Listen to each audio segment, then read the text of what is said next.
The morning sun cast long shadows across the military academy's parade ground as Elena Martinez adjusted her simple civilian dress. Unlike the crisp uniforms surrounding her, she wore only a modest blue dress and comfortable flats. No medals adorned her chest, no insignia marked her shoulders, yet something in her posture commanded attention from every cadet who passed. Elena had arrived at Fort Braxton 3 days earlier, not as a soldier or officer, but as a grieving daughter carrying her father's final letter. Colonel Miguel Martinez had served his country for 32 years before cancer claimed him 6 months ago. In his last conscious moments, he had pressed a sealed envelope into Elena's hands with trembling fingers. "Promise me," he had whispered, his voice barely audible above the hospital machines. "Take this to General Harrison at Braxton. Tell him the sparrow remembers the eagle's promise." The cryptic message had puzzled Elena for months. Her father rarely spoke of his military service, especially the classified missions that took him away for weeks at a time during her childhood.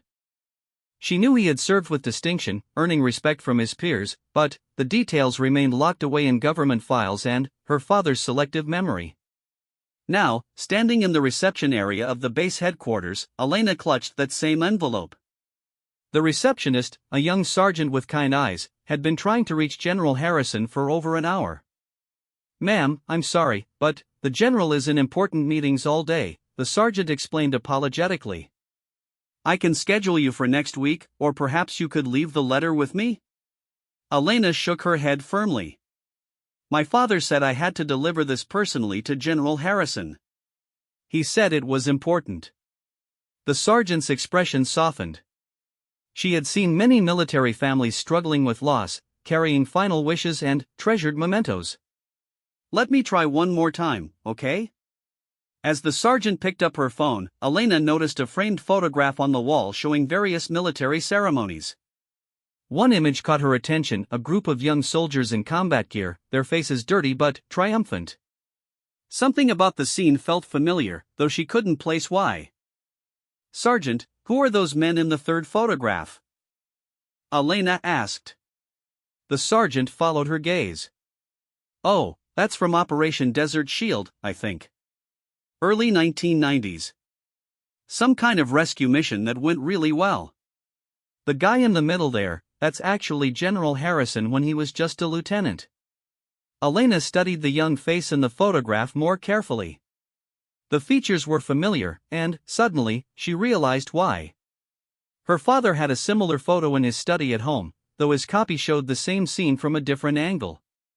In her father's version, she had always wondered about the figure partially visible at the edge of the frame.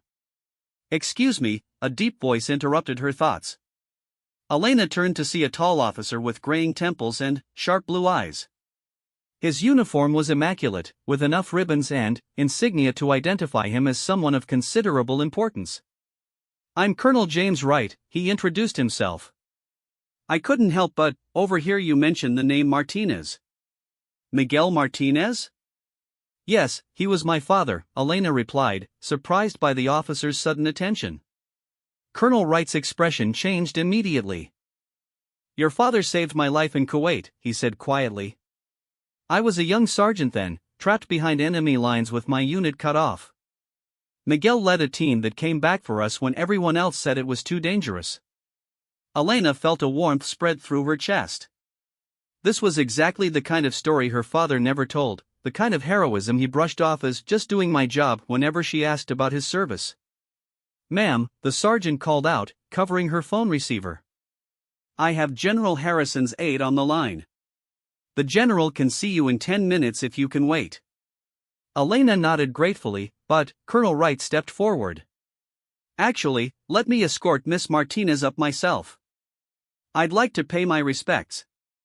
As they walked through the corridors of the headquarters building, Colonel Wright shared more stories about her father. How Miguel had mentored young soldiers, how he had volunteered for the most dangerous assignments, how he had earned a reputation for bringing everyone home safely. "Your father was special," Colonel Wright explained as they approached the general's office. "He had this gift for seeing what others missed, for finding solutions when everything looked impossible. We used to say Miguel could make miracles happen." Elena felt tears threatening as she realized how much of her father's life remained unknown to her. The man who had helped her with homework and taught her to change a tire had lived an entirely different existence in uniform, touching lives and making differences she was only beginning to understand. The general's office door stood before them, solid oak with brass nameplate reading General Robert Harrison. Elena took a deep breath, feeling the weight of her father's final letter in her hands. Whatever secrets it contained, whatever promise her father had referenced, she was about to discover the truth her father had carried silently for decades. General Robert Harrison stood behind his desk as Elena entered, his weathered face immediately softening with recognition. Though they had never met, Elena could see her father's influence in the way the general's eyes lit up when Colonel Wright introduced her. Elena Martinez, the general repeated slowly, as if testing the name. Miguel spoke of you often during our deployments. He carried your picture everywhere, showed it to anyone who would listen. Said you were going to be a doctor. I am, Elena replied, surprised that this stranger knew personal details about her life. I finished my residency last year. General Harrison gestured for her to sit in one of the leather chairs facing his desk. The office walls displayed decades of military history, commendations, photographs with presidents, maps of various conflict zones where American forces had served. But Elena noticed the general's attention remained focused entirely on her. Colonel Wright tells me you have something from your father, General Harrison said gently. Elena withdrew the envelope, noting how both officers immediately recognized its significance. The paper was military stationery, official and formal, but her father's handwriting on the outside was shaky from his illness. He told me to give this to you personally, Elena explained. He said to tell you the sparrow remembers the eagle's promise.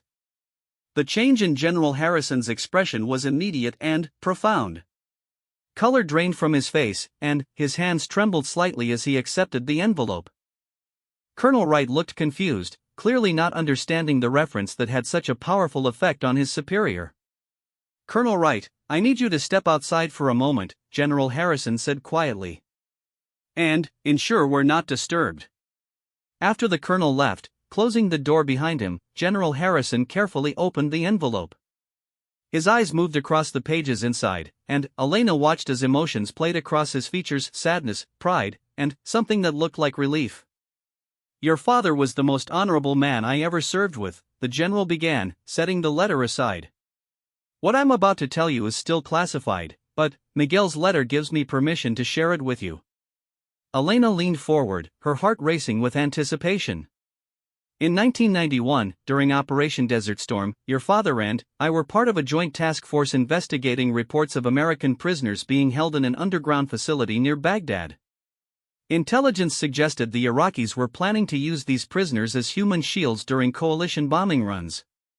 The general stood and moved to a wall map showing the Middle East. The mission was classified at the highest levels. If captured, we were completely disavowed.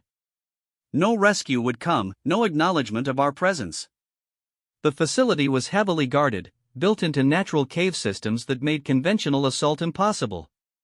But Miguel had studied the geological surveys and found a weakness: an old aqueduct system that connected to the underground complex.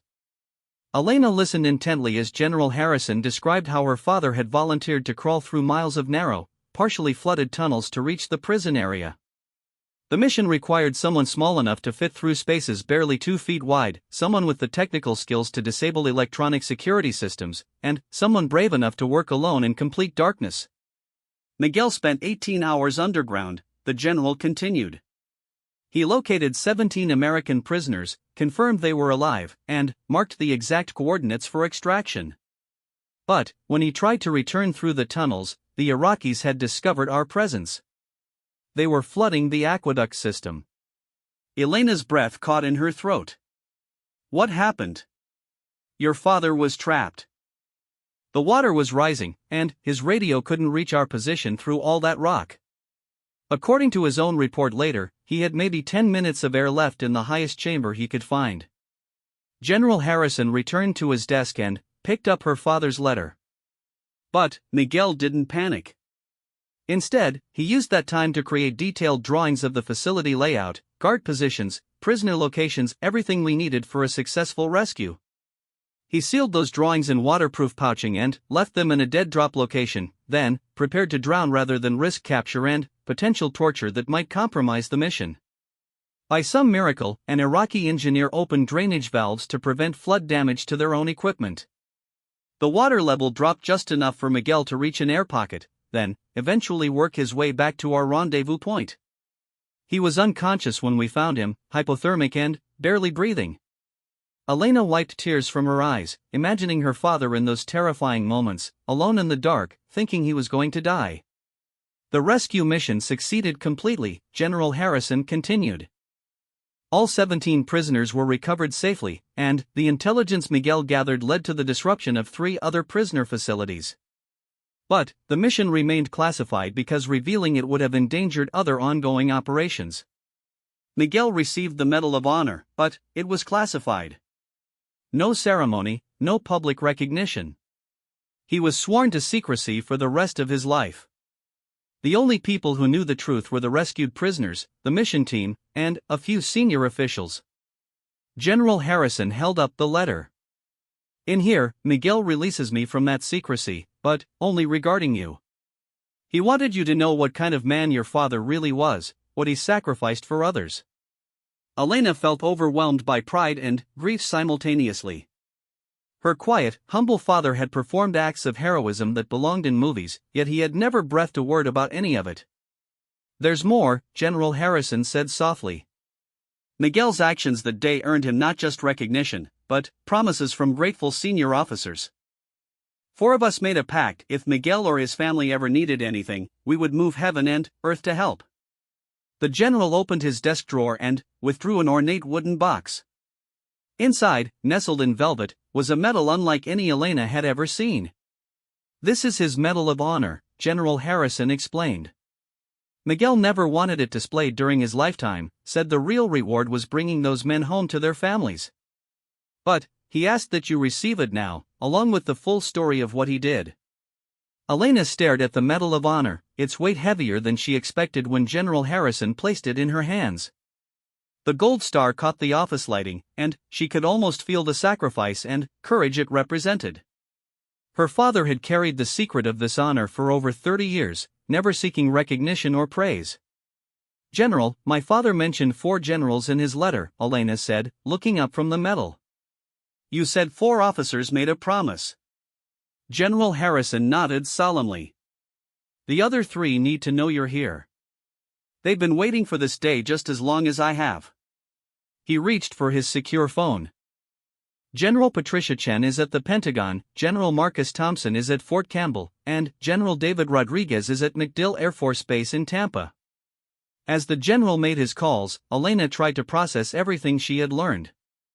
Her father's quiet strength, his reluctance to talk about his service, his insistence that heroes were just regular people doing their jobs, it all made sense now. He had lived with the knowledge of his extraordinary actions, but also with the isolation of never being able to share that part of his life. Within an hour, all 3 generals had confirmed they were boarding military aircraft to reach Fort Braxton. Elena was amazed at how quickly these high-ranking officers were dropping everything to honor their decades-old promise to her father. Dr. Martinez, General Harrison said, using her professional title with obvious respect. Your father's letter contains specific instructions. He asked that all 4 of us be present when we fulfill our promise to him. What promise exactly? Elena asked. Miguel made us swear that if anything happened to him, we would ensure you knew the complete truth about his service. But, more than that, he wanted us to offer you something in return for the sacrifice your family made during his career. Elena frowned, confused. What kind of sacrifice? General Harrison sat across from her, his expression serious but kind. Elena, your father turned down 13 promotions during his career. Every time he was offered advancement that would have required him to move to a new base, longer deployments, or command positions that would take him away from you more often, he declined. The revelation hit Elena like a physical blow. He could have been a general himself? Without question. Miguel Martinez was one of the most brilliant tactical minds the Army has ever produced. He should have been running special operations, training the next generation of leaders, serving in the Pentagon. Instead, he chose to remain a colonel so he could be present for your school plays, your soccer games, your graduation. Elena felt tears spilling down her cheeks as she remembered all those times her father had been there for ordinary moments, helping with science projects, teaching her to drive, attending parent-teacher conferences. She had taken his presence for granted, never realizing what opportunities he had given up to be available for her childhood. That's why we call it a family sacrifice, General Harrison explained gently. Military families give up more than just the service member's time. They give up recognition, advancement, financial benefits, also the family can stay together. The office door opened as Colonel Wright announced the arrival of the other generals. Elena watched as 3 more high-ranking officers entered, each wearing dress uniforms with ribbons and stars that indicated careers of exceptional distinction. Despite their obvious importance and busy schedules, all 3 had traveled hundreds of miles on a few hours' notice. General Patricia Chen, a small but commanding woman with silver hair, approached Elena first. "Dr. Martinez, your father saved my husband's life in Kuwait. Tom was one of the prisoners Miguel helped rescue. We've named our son Miguel in your father's honor." General Marcus Thompson, a tall African-American officer with a warm smile, shook Elena's hand firmly. "Your father taught me everything I know about leadership. When I was a young lieutenant, scared and overwhelmed by my first command, Miguel took me under his wing. Every success in my career traces back to his mentorship." General David Rodriguez, whose weathered face showed years of battlefield experience, simply said, "Miguel Martinez was my brother in every way that mattered. I owe him my life 3 times over." Elena felt overwhelmed by the affection and respect these accomplished officers showed for her father.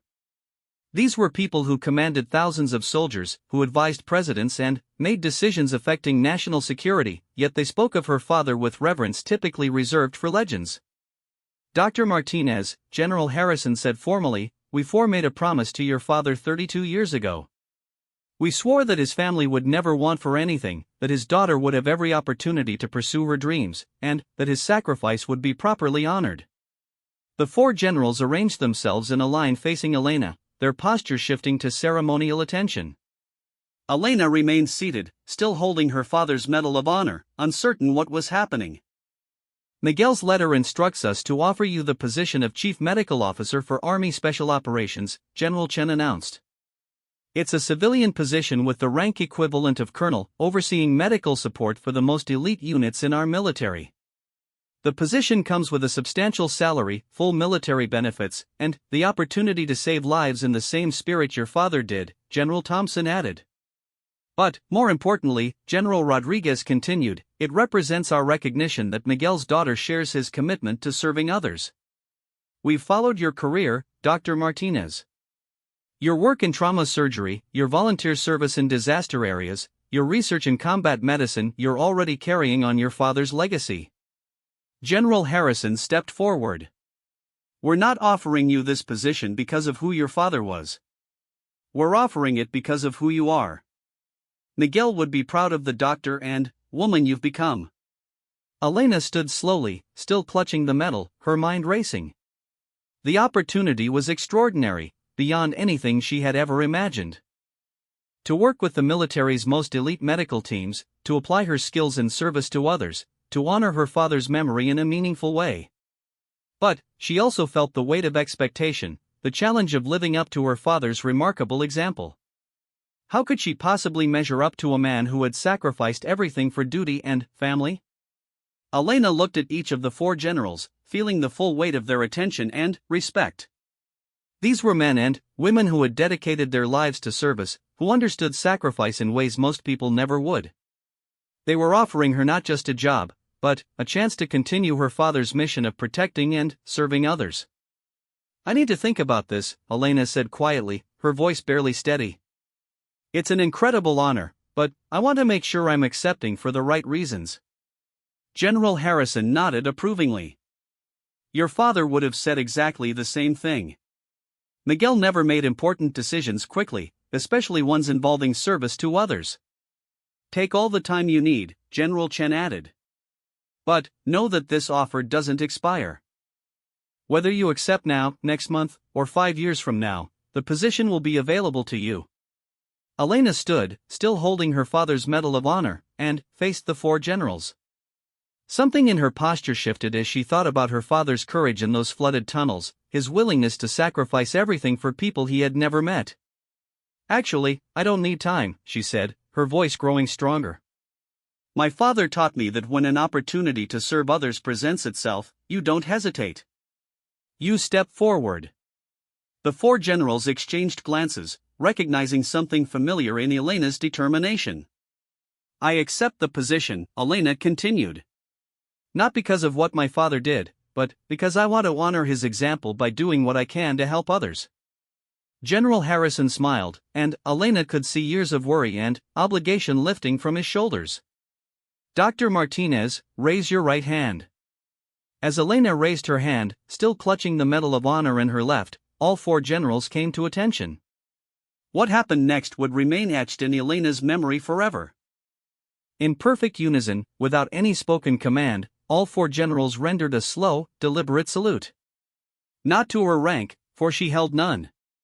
Not to her position, for she had just accepted it moments before. They saluted the daughter of Miguel Martinez, honoring both her father's sacrifice and her own commitment to continue his legacy of service. Elena felt tears streaming down her face as she held their salute, understanding that this moment represented something far greater than protocol or ceremony. It was the fulfillment of a promise made by young officers 30 years ago, a demonstration of how true honor transcends time and rank. "Welcome to the team, Dr. Martinez," General Harrison said as they completed their salute. "Your father would be proud." As Elena prepared to leave Fort Braxton later that day, she carried with her not only her father's Medal of Honor but also the beginning of her own journey in service. The weight of his legacy no longer felt overwhelming. Instead, it felt like guidance, showing her the path forward. Colonel Wright, who had waited respectfully outside during the ceremony, offered to escort Elena to her car. As they walked through the headquarters building, other officers and enlisted personnel they passed seemed to sense something significant had occurred. Word travels fast on military bases, and the story of four generals saluting a civilian was already becoming part of Fort Braxton's folklore. "Ma'am," Colonel Wright said as they reached the parking area, "I hope you don't mind me asking, but what will you do now?" Elena looked back at the headquarters building, where four of the military's most senior leaders had just changed the course of her life forever. "I'm going to call my medical director and give my notice. Then, I'm going to visit my father's grave and tell him about today." "And after that?" Elena smiled, feeling her father's influence in her growing confidence. "After that, I'm going to figure out how to be worthy of the trust those generals just placed in me." As Elena drove away from Fort Braxton, she reflected on how much her life had changed in a single day. She had arrived that morning as a civilian carrying a mysterious letter from her deceased father. She was leaving as the newly appointed Chief Medical Officer for Army Special Operations, with a clearer understanding of both her father's sacrifice and her own purpose. The Medal of Honor sat on the passenger seat beside her, no longer a secret but a symbol of the courage and dedication she hoped to emulate. Elena understood now that heroism wasn't about dramatic gestures or public recognition. It was about choosing service over personal gain, others over self, duty over comfort. Her father had made those choices every day of his military career, and now Elena had the opportunity to make similar choices in her own way. The four generals who had saluted her hadn't just honored her father's memory, they had challenged her to create her own legacy worthy of that honor. As the miles passed, Elena began planning her transition from civilian trauma surgeon to military medical officer. There would be new challenges, new responsibilities, and new opportunities to serve. But she no longer felt intimidated by the prospect of following in her father's footsteps. Instead, she felt ready to create her own path of service, guided by his example but defined by her own choices and dedication. The salute of four generals had been more than a gesture of respect, it had been a passing of responsibility from one generation to the next, ensuring that Miguel Martinez's legacy of courage and sacrifice would continue through his daughter's service to others. Elena Martinez had stood without rank that morning, carrying only her father's final letter and the mystery of his cryptic message. She drove home that evening as Dr. Elena Martinez, Chief Medical Officer Designate for Army Special Operations, carrying her father's Medal of Honor and the full knowledge of the heroic legacy she was now committed to continuing.